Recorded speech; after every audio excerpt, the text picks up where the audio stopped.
आ जाओ भाई दोस्तों, आपका स्वागत है आपके अपने YouTube channel the chapters class में। दोस्तों आइए शुरू करते हैं हिंदी सेकंड पार्ट। भाषा। भाषा का अर्थ होता है बोलना। भाषा की उत्पत्ति हुई है संस्कृत के भाष शब्द से। भाषा होती क्या है? तो वह माध्यम जिसके द्वारा हम अपने विचारों को या अपनी बातों को, जो भी मेरे मन में भाव हैं या आपके मन में भाव हैं, उसको किसी दूसरे तक पहुंचाते हैं, वो भाषा है। इसके प्रकार होते हैं दोस्तों तीन: मौखिक भाषा, लिखित भाषा और सांकेतिक भाषा।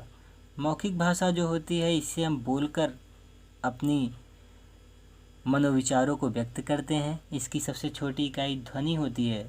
ध्वनि इसलिए होती है दोस्तों क्योंकि कुछ भी बोलने से पहले हमारे मुंह से कुछ न कुछ आवाज़ या ध्वनि निकलती है। उसी ध्वनि को हम लोग जो है एक नाम दे देते हैं, वही आगे चल के हम लोग भाषा के रूप में प्रयोग करते हैं।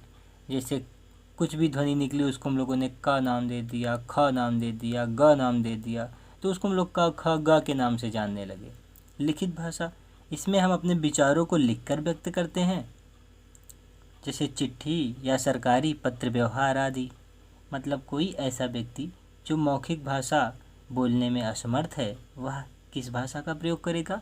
लिखित भाषा का प्रयोग करेगा। सांकेतिक भाषा दोस्तों, सांकेतिक भाषा वो होती है जिसमें हम संकेतों का प्रयोग करते हैं, जैसे हाव भाव, अपने इशारे, विशिष्ट चिन्हों का प्रयोग। तो सांकेतिक भाषा जो होती है दोस्तों, वो सबसे कठिन भाषा मानी जाती है, क्योंकि इसमें जब तक आपको इस विषय में पता नहीं होगा दोस्तों, तब तक आप उस भाषा को समझ नहीं सकते। ठीक है दोस्तों, अब चलिए आगे बढ़ते हैं। वर्णों के व्यवस्थित समूह को वर्णमाला कहते हैं। भाषा की सबसे छोटी इकाई वर्ण या ध्वनि होती है। क्यों होती है? क्योंकि दोस्तों जब मुंह से हम आवाज़ निकालते हैं तो एक ध्वनि निकलती है। उस ध्वनि को हम लोग एक नाम देते हैं, वर्ण। भाई वर्ण बोलेंगे, अब वर्ण तो सारे शब्दों को हम वर्ण ही बोलेंगे, क ख ग घ अंगा सबको हम वर्ण ही बोलेंगे, क्योंकि उस समय तक मुझे उसके अक्षर का पता नहीं है कि उसका नाम क्या रखा गया है। और जब उसका नामकरण हो जाता है तब उसको हम लोग अक्षर बोलने लगते हैं। जैसे कुछ भी, फिर उसको अक्षर बोलने लगते हैं। अभी आगे हम लोग बताएंगे अक्षर और वर्ण क्या होते हैं। भाषा की शुरुआत वर्ण ध्वनि से ही होती है। मतलब शुरुआत भाषा की वहीं से होती है। कुछ भी बोलेंगे तो आप ध्वनि तो निकालेंगे ही निकालेंगे। और हिंदी की आदि जननी संस्कृत है, यानी हिंदी संस्कृत से ही निकली है। अब देखते हैं भाषा का क्रम।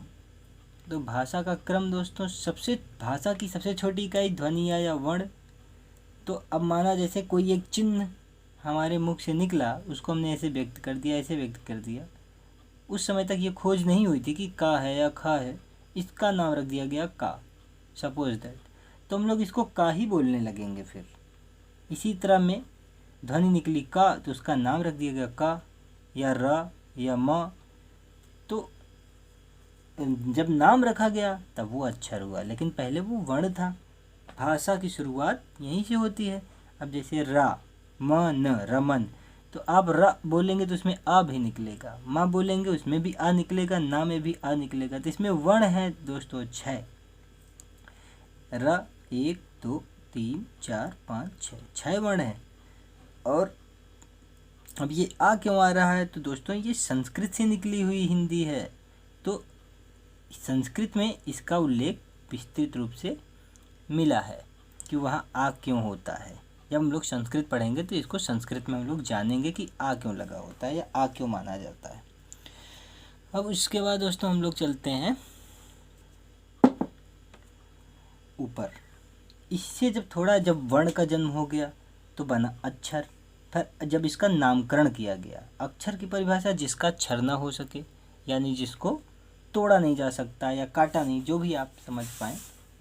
ठीक दोस्तों, तो क्षर, जिसका क्षर ना हो सके, जैसे रमन। अब रा है, इसको आप तोड़ नहीं सकते ना, माँ को तोड़ नहीं सकते, ना को तोड़ नहीं सकते। और यह एक चीज़ और है, ध्वनि से बड़ी इकाई है।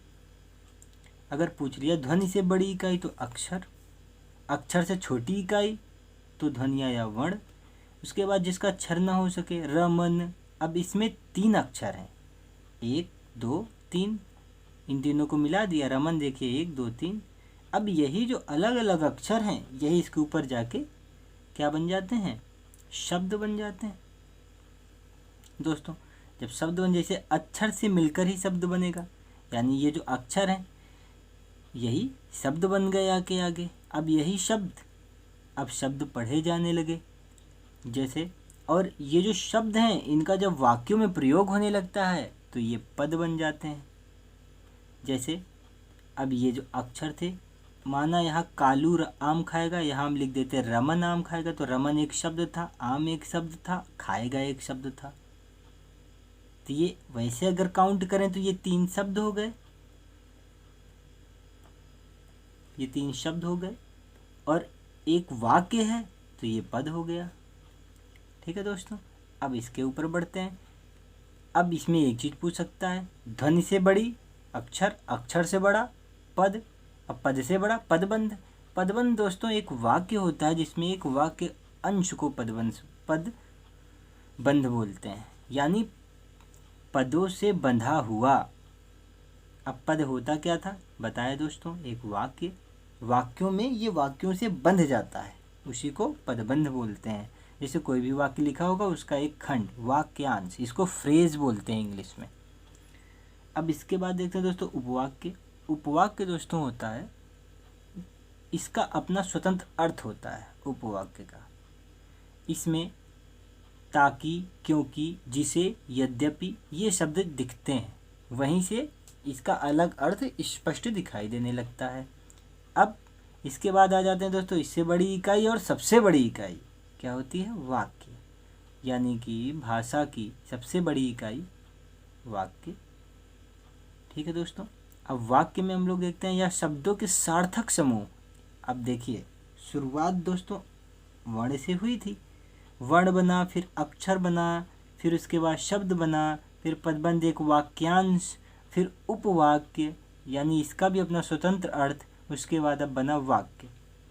वाक्य तब बना ना दोस्तों जब इतना सब खोज हो गया, तो जब इतना खोज हो गया तो इसका एक सार्थक समूह, जैसे वह खाता है, वह जाता है, वह रोता है, वह नहाता है, तो ये क्या है दोस्तों, ये है वाक्य, क्योंकि ये एक सार्थक समूह है और यह भाषा की सार्थक इकाई है।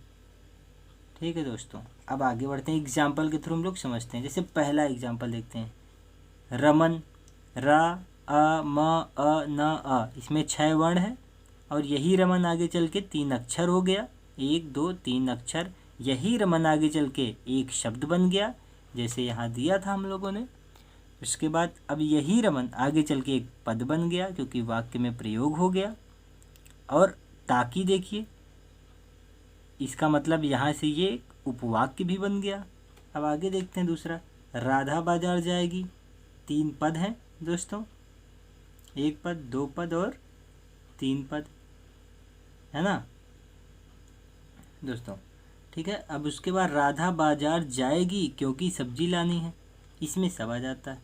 राधा 1 2 3 4, ये 4 वर्ण हैं, बाजार में 3 अक्षर हैं, और जाएगी, यानी अगर इसको हम काउंट करें तो ये एक पदबंध यानी वाक्यांश है, ये पूरे उसका एक अंश है ना दोस्तों, ये पूरे वाक्य का एक अंश, तो ये वाक्यांश, और ये वर्ण भी हो सकते हैं और ये शब्द भी हो सकते हैं, अक्षर भी हो सकते हैं इसी में, क्योंकि ये उपवाक्य हो गया दोस्तों। और यहाँ से लेके यहाँ तक पूरा जो वाक्य है ये एक वाक्य हो गया, है ना दोस्तों। तो ये था इसका सार। तो दोस्तों वीडियो पसंद आए तो लाइक करें, सब्सक्राइब करें तथा शेयर करें। धन्यवाद।